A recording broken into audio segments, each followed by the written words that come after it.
नमस्कार। आज बात करते हैं भारत के अंतरिक्ष कार्यक्रम की। एक ऐसी अविश्वसनीय कहानी की जो साइकिल से शुरू हुई और सितारों तक जा पहुंची। सोचने वाली बात है ना, कि एक स्पेस प्रोग्राम जो अपने शुरुआती दिनों में रॉकेट के पुर्जे साइकिल पे ढोता था, वो आज दुनिया की सबसे बड़ी स्पेस पावर्स में से एक कैसे बन गया। चलिए इस दिलचस्प कहानी को जानते हैं। तो इस कहानी को ठीक से समझने के लिए चलिए थोड़ा पीछे चलते हैं, दूसरे विश्व युद्ध के बाद के समय में। दुनिया तब आप जानते हैं दो हिस्सों में बटी हुई थी और जमीन पर तो जंग चल ही रही थी, लेकिन अब आसमान पर कब्जा करने की एक नई दौड़ शुरू हो गई थी। राष्ट्रपति कैनेडी का ये मशहूर बयान उस दौर के जुनून को दिखाता है। मतलब ये सिर्फ चांद पर जाने के बाद नहीं थी, ये असल में सोवियत संघ के खिलाफ अपनी टेक्नोलॉजी और अपनी विचारधारा की ताकत दिखाने की एक जबरदस्त होड़ थी। तो एक बात साफ कर लेते हैं, ये रेस सिर्फ नई नई चीजें खोजने के लिए नहीं थी, ये एक बहुत ही सीरियस, एक स्ट्रेटेजिक कंपटीशन था। और ये जुड़ा हुआ था परमाणु हथियार ले जाने वाली मिसाइलों से, जिन्हें आईसीबीएम्स कहते हैं। मतलब मामला बहुत गंभीर था। और ये सब इतनी तेजी से हुआ। सोचिए, अक्टूबर 1957 में सोवियत यूनियन ने स्पुतनिक 1 छोड़ा। फिर अगले ही महीने नवंबर में स्पुतनिक 2, जिसमें पहली बार किसी जीवित प्राणी, लाइका नाम के कुत्ते को ऑर्बिट में भेजा गया। इससे अमेरिका पर जबरदस्त प्रेशर आ गया और उन्होंने भी जनवरी 1958 में एक्सप्लोरर 1 लॉन्च करके जवाब दिया। मतलब रेस पूरी रफ्तार पकड़ चुकी थी। तो जहां एक तरफ ये सब तनातनी चल रही थी, वहीं दुनिया के एक दूसरे कोने में एक बिल्कुल अलग कहानी शुरू हो रही थी। एक ऐसी कहानी जिसकी प्रेरणा कोई कंपटीशन नहीं, बल्कि अपने देश के विकास का एक सपना था। और यहीं पर एंट्री होती है डॉक्टर विक्रम साराभाई की, जिन्हें हम father of the Indian space programme भी कहते हैं। देखिए, जब दुनिया रेस जीतने में लगी थी, डॉक्टर साराभाई का सपना बिल्कुल अलग था। वो स्पेस टेक्नोलॉजी का इस्तेमाल भारत के आम आदमी की जिंदगी को बेहतर बनाने के लिए करना चाहते थे। अच्छा, अब आते हैं कुछ बहुत ही मजेदार और अविश्वसनीय किस्सों पर।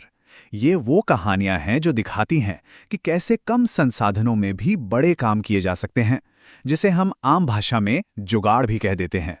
ये तस्वीरें ना उस जज्बे की कहानी कहती हैं। आप सोचकर देखिए, रॉकेट के पार्ट्स साइकिल पर ले जाए जा रहे हैं, एक लोकल चर्च को मिशन कंट्रोल रूम बना लिया गया है। ये सब दिखाता है कि इरादे कितने मजबूत थे। बस एक जुनून था कि काम पूरा करना है, चाहे जैसे भी हो। तो ये टाइमलाइन दिखाती है कि भारत ने कैसे धीरे धीरे एक एक कदम बढ़ाकर अपनी नींव मजबूत की। और यहाँ ध्यान देने वाली बात यह है कि फोकस किसी से मुकाबला करने पर नहीं था, बल्कि सीखने और साथ मिलकर काम करने पर था। जैसा कि हम देख सकते हैं, शुरुआती दौर में नासा और सोवियत यूनियन दोनों से मदद ली गई। तो कम बजट और बड़े सपनों की इसी नींव पर आगे चलकर कुछ ऐसा बना जिसने पूरी दुनिया को हैरान कर दिया। और वो पल आया 2013 में मंगल ऑर्बिटर मिशन के साथ। ये वो मिशन था जिसने दुनिया को सच में भारत की स्पेस पावर का लोहा मनवाया। और कमाल की बात ये नहीं थी कि भारत मंगल पर पहुंच गया। कमाल की बात ये थी कि भारत दुनिया का पहला ऐसा देश बना जिसने ये काम अपनी पहली ही कोशिश में कर दिखाया। और अब सुनिए सबसे हैरान करने वाली बात, इस पूरे मिशन की लागत सिर्फ $74 मिलियन।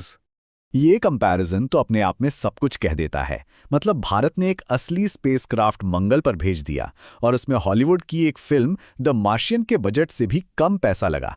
कमाल है ना।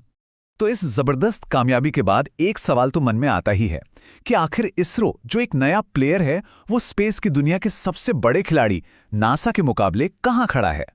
ये टेबल ना दोनों के डीएनए का फर्क बिल्कुल साफ कर देती है। देखिए, नासा का जन्म हुआ था कोल्ड वॉर की होड़ में, तो उनका फोकस हमेशा से एक्सप्लोरेशन और रिसर्च पर रहा। दूसरी तरफ इसरो की बुनियाद ही रखी गई थी देश के विकास के लिए, आम आदमी को फायदा पहुंचाने के लिए। और जब हम बजट को आमने सामने देखते हैं तो ये फर्क और भी बड़ा लगता है। नासा का बजट भारत के स्पेस डिपार्टमेंट के बजट से लगभग कह सकते हैं 20 गुना ज्यादा है। ये एक बहुत बड़ा अंतर है। लेकिन असल कहानी बजट की है ही नहीं, कहानी है इनोवेशन की। इसरो ने अपनी सबसे बड़ी मजबूरी यानी कम बजट को ही अपनी सबसे बड़ी ताकत बना लिया, और यहीं से जन्म हुआ कॉस्ट इफेक्टिव इनोवेशन का। तो चलिए अब आगे बढ़ते हैं और देखते हैं कि भविष्य कैसा दिख रहा है। अब कहानी कौन किससे आगे की नहीं है, बल्कि कौन किसके साथ की है। वो पुराने स्पेस रेस का दौर अब कह सकते हैं खत्म हो चुका है। आज का दौर है ग्लोबल पार्टनरशिप का। अब सब मिलकर काम कर रहे हैं, टेक्नोलॉजी शेयर कर रहे हैं, ताकि हम सब मिलकर और भी बड़ी चीज़ें हासिल कर सकें। और ये जो साथ मिलकर काम करने वाला मॉडल है, वो इसरो के आने वाले मिशनों में बिल्कुल साफ दिखता है। चाहे वो गगनयान मिशन हो, जिसमें रूस और फ्रांस भी साथ है, या फिर जापान के साथ मिलकर चांद के साउथ पोल को एक्सप्लोर करने का मिशन हो, भविष्य पार्टनरशिप का ही है। 1975 में एक बहुत ही ऐतिहासिक मिशन हुआ था, अपोलो सोयूज, जब दो कट्टर दुश्मन अमेरिका और सोवियत यूनियन स्पेस में मिले थे। उसी मिशन का ये बयान आज के माहौल पे एकदम फिट बैठता है। तो आखिर में एक सवाल मन में रह जाता है कि अगर अलग अलग देश इतना कुछ कर सकते हैं, तो सोचिए पूरी इंसानियत एक साथ मिलकर क्या नहीं कर सकती। शायद कंपटीशन से कोऑपरेशन तक का ये सफर ही इस पूरी कहानी का सबसे बड़ा सबक है।